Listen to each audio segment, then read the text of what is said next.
Hey YouTube, how's it going? It's Quinton here, and this is tutorial number 38. And in this tutorial we are going to continue looking at part 5 of our basic website layout mini-series. Okay, so hopefully you guys watched the previous videos. Hopefully you've got pretty much all of this code, and if you guys can remember correctly, we actually left off with a web that looked kind of like this. So we had our logo, the bar, all the stuff, and this really ugly border all around here. So one thing I want to do is get rid of this border and continue working on the page. But there is also one mistake that I made in the previous video, which I just want to correct real quick. So go over to CSS, and over here where I've set the header, nav, article, section and footer tags to be displayed as block, one tag that I forgot about was our aside tag. So we just need to go ahead and take care of that aside, and now that should be displayed as a block as well. Like I said, most newer browsers will actually treat these tags as blocks, but if you come across an older browser, it might not treat them as older blocks. As a block. So yeah. Okay. Okay. Now the next thing I wanted to do was actually get rid of this border, and if we save that now and go over to Firefox and click refresh, we've got that ugly looking border disappearing. Okay.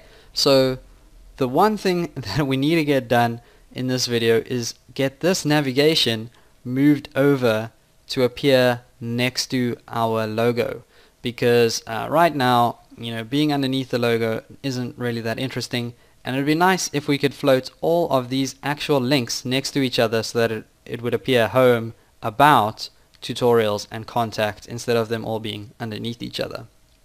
Okay, so to do that we're going to go back to Notepad++, and I'm going to open up my header tag over here, and underneath my image,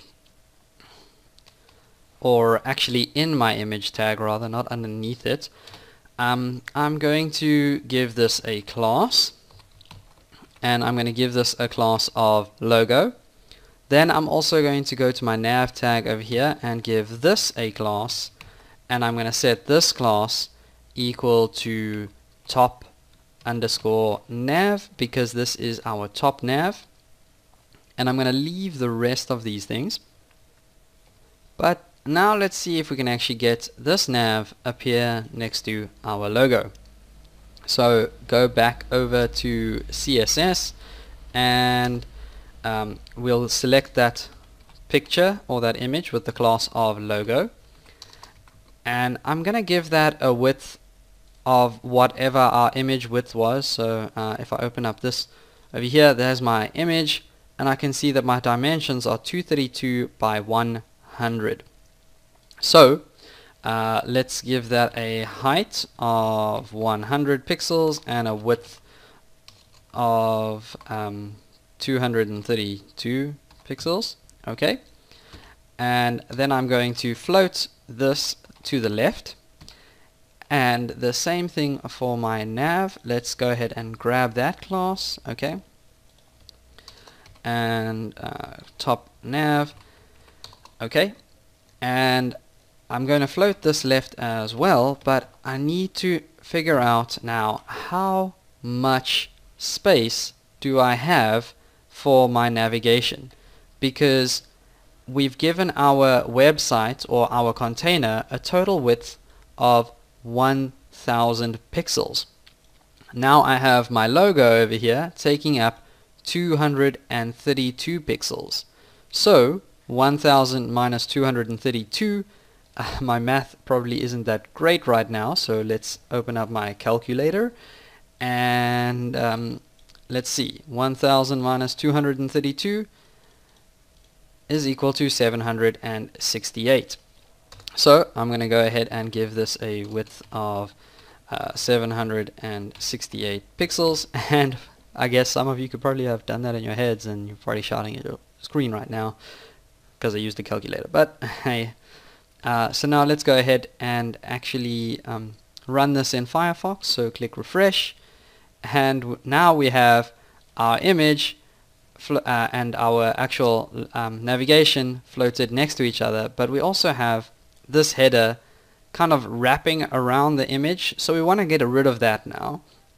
And to do that, I'm going to go over to my header over here, and I'm going to actually place in an empty div. So I'm just going to give this a div, and I'm going to end that div off, and it's going to be an empty div, but I'm going to give this div a class of clear.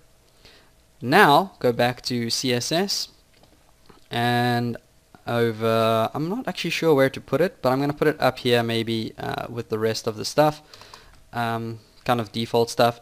So actually no, let's put it just over there, just right there. Hey, okay, so select that class of clear, and we will just give this an attribute of clear both.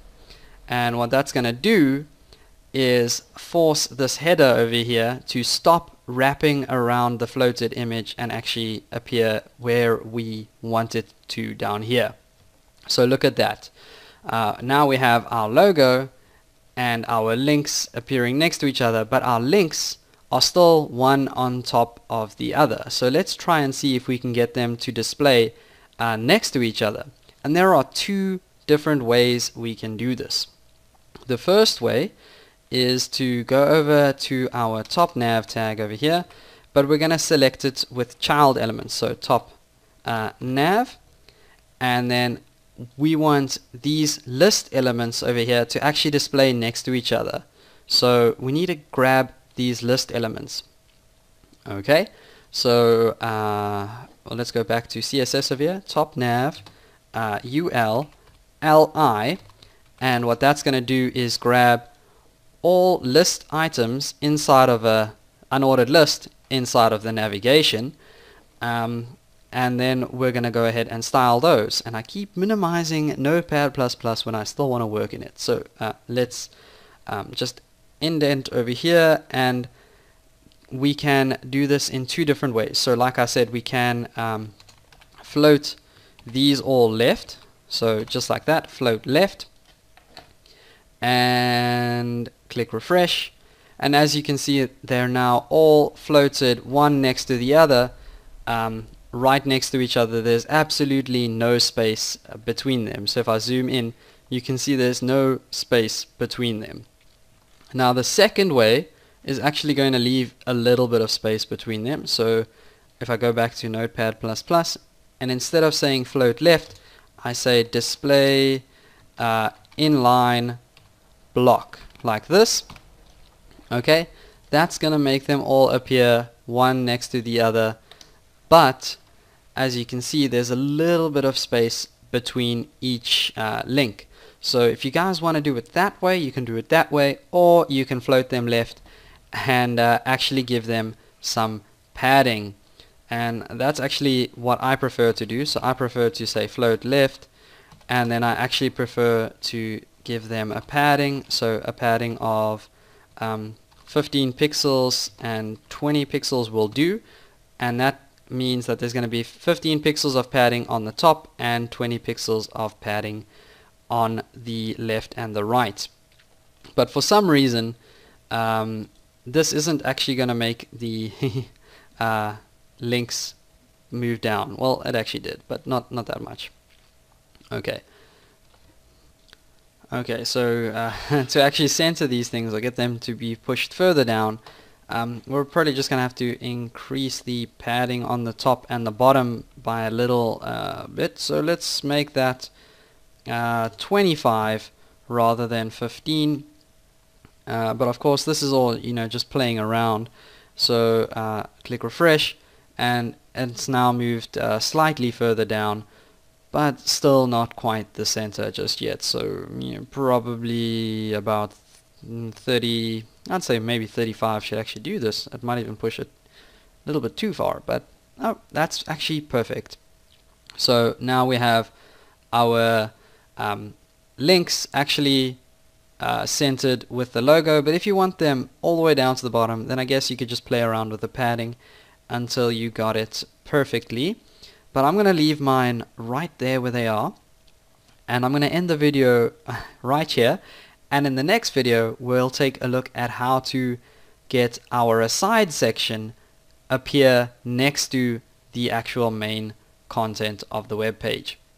So that's what you guys have got to look forward to, and I will see you guys in the next video. As always, don't forget to subscribe. Please feel free to leave a comment, like, or share, and I'll see you guys next time.